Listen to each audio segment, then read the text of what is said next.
ndërsa në zonën e Zaporizhës dhe në Pokrovsk, që mbeten zona strategjike, situata ka ndryshuar në dëm të Federatës Ruse. Më ka ndodhur edhe mua të lexoja ditën e djeshme, të lexoja një realitet diametralisht të kundërt të raportuar nga agjencitë ruse të lajmeve që u tregojnë qytetarëve rusë se Federata ka çliruar disa fshatra në Donetsk, por është komplet e kundërta e asaj që shkruhet. Kjo ndodh për një arsye, sepse dominimi Ukrainës në zonë edhe në terren me sistemet e robotizuara pa haruar dhe dominimin aeror përmes dronëve,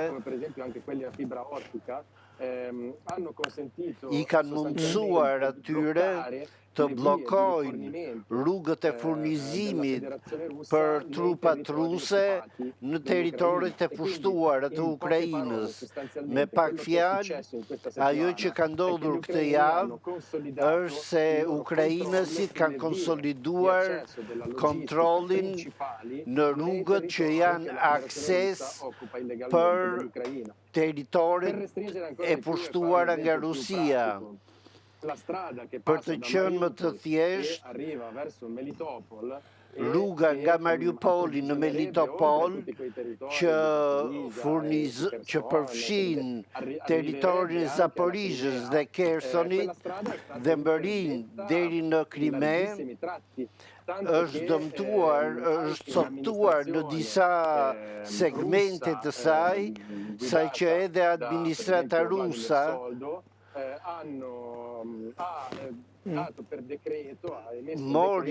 ndërmori një dekret që ndalonte kalimin në atë rrugë. Dhe në këto akse as ushtarakët nuk duan të kalojnë në këto rrugë, sepse nëse e bëjnë, goditen me njëherë. Pra, trupat ruse nuk sigurojnë dot furnizimet, nuk marrin dot logjistikën dhe nuk po menaxhojnë si duhet edhe Krimen. Në Krime ka racionim të benzinës, ka vështirësi në gjendjen e ushqimeve në supermarkete dhe kjo për faktin se a bllokuar akset e furnizimit. Ukraina, nuk duhet të harojmë, përveç se ka ushtruar këtë presion të fort me dron, po ushtron edhe presion me dron detar që janë vendosur për gjatë brigjeve në gadishullin e Krimes dhe në nivele të ndryshme dhe përmes këtyre dronëve në mënyrë të automatike dhe të kontrolluar në distancë,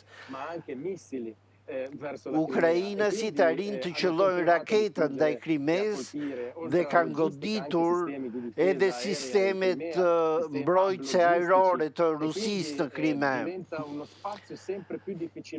duke e kthyer atë në një hapësirë shumë të vështirë për të kontrolluar nga trupat ruse. Kjo është në thelb ajo që ka ndodhur. Ukraina po ja bën të pamundur jetën në territorin e saj trupave ruse dhe ky është një problem i madh për Federatën Ruse. Sikur se thash në fillim, kjo nuk ka të bëjë vetëm me imazhin, siç tregoi ai i Shën Pieterburgut, sulmi i Shën Pieterburgut, por bëhet një problem akut për sa i takon pranisë ushtarake në brendësi të territoreve të pushtuara. Okej, Giorgio Provinciali, shumë faleminderit. Kënaqësi të kisha në këtë bisedë si çdo të hënë. Të përshëndes, ne do lëm takim sërish të hënën tjetër. Të uroj një javë sa më të mbarë dhe punë të mbarë. Faleminderit shumë. Përshëndetje nga Tirana. Vi ringrazio tantissimo. Faleminderit shumë, Giorgio.